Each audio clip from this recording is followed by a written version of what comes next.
god idé at få den vaccine, når 80% af smitten i Danmark, for eksempel lige nu, er med omikron?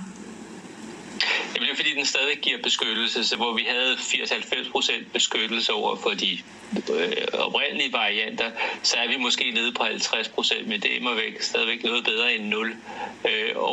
Og det mod at blive smittet, og så beskyttelsen mod at blive alvorligt syg er faktisk stadigvæk op omkring de 90%, så der er mange gevinster. Og nu ved jeg godt, at børn sjældent bliver syge af den her ting, men det gør de indimellem. Og jeg vil bare sige, at risikoen for at få en bivirkning er jo endnu mindre, så der er stadigvæk en gevinst set fra mit perspektiv ved at lade sit barn vaccinere, både for barnet, men også for andre. Så når du som forældre skal overveje, om dit barn skal vaccineres, skal du så overveje, om det er fordi, at du gerne vil hindre alvorlig sygdom hos dit eget barn, eller i et samfundsperspektiv for, at dit barn ikke skal bringe smitten videre til nogen, der eventuelt ikke kan tåle det? Det har jo været begge dele. Altså primært er det jo for at beskytte barnet. Dernæst er det også i et større perspektiv, fordi det er den virkelighed, vi lever i øjeblikket. Vi gør også ting for andre.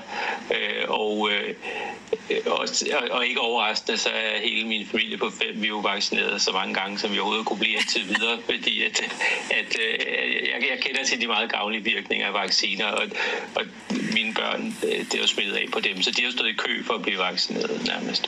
Det var jeg egentlig ikke rigtig i tvivl om. Jeg husker faktisk også selv at have set dig blive vaccineret med det første stik, da det var muligt for, hvad der er 1 år og 2 dage siden. Men Anders Bajk, Martin Krøymann stiller os et spørgsmål, der lyder sådan her. Hvad er de værste bivirkninger hos børn mellem 5 og 11 år efter andet stik? Det er jo også noget, der bliver diskuteret meget, altså bivirkninger. Ja, men det er jo... Er det samme som hos de voksne? Hvad? Er det de samme bivirkninger som hos de voksne? Ja, det er i hvert fald nogle bivirkninger, som er forbigående, og som kan være lidt feber, det kan være hovedpine, det kan være ubehag. Det er de almindelige bivirkninger, der dominerer fuldstændigt, når det overhovedet kommer. Der er også mange, der slipper uden store bivirkninger, vil jeg sige. Men det er ganske almindelige vaccinebivirkninger, som vi kender fra alle mulige andre vacciner, så der er ikke noget eksotisk ved den her vaccine på den måde, den giver et helt andet bivirkningsmønster. Så man skal ikke være bekymret for bivirkninger, synes jeg ikke.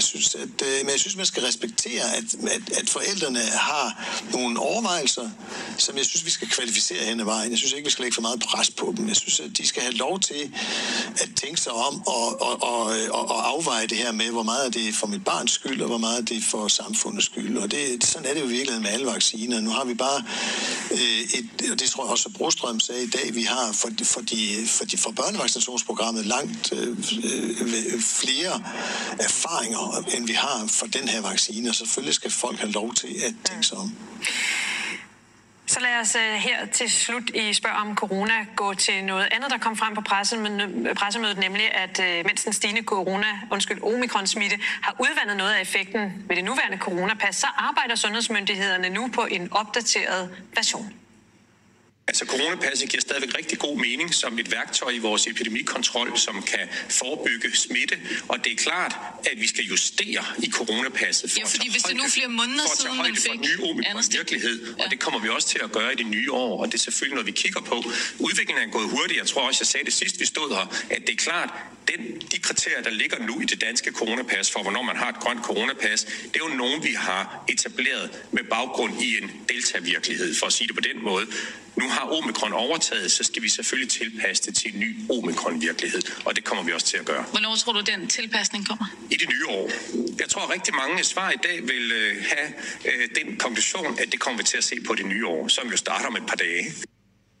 Det gør det nemlig, men allerede nu kan vi få stillet vores spørgelyst, Anders Bajk, for hvad mener du, hvilke tiltag der skal til for at få tilpasset coronapasset til omikron-varianten?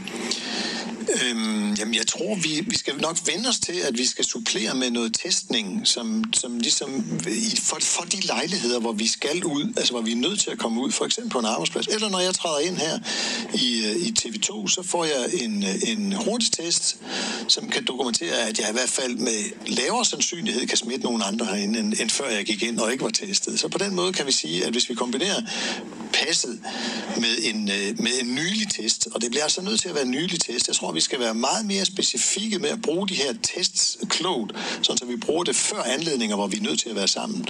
Og der kunne man også overveje, om skolebørnene skulle testes mere, end de kunne sikkert som vi så det tidligere i pandemien. Ja. Men Thomas Benfield, hvordan ser du en forbedring af coronapasset? Hvad skulle det være?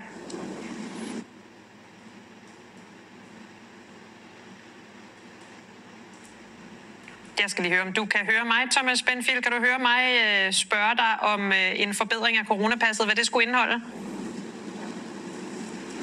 Ja, jeg tror... Ja, altså, der var du. Det kan godt være, det hakker lidt, kan jeg høre ved forbindelsen ikke er så god, men...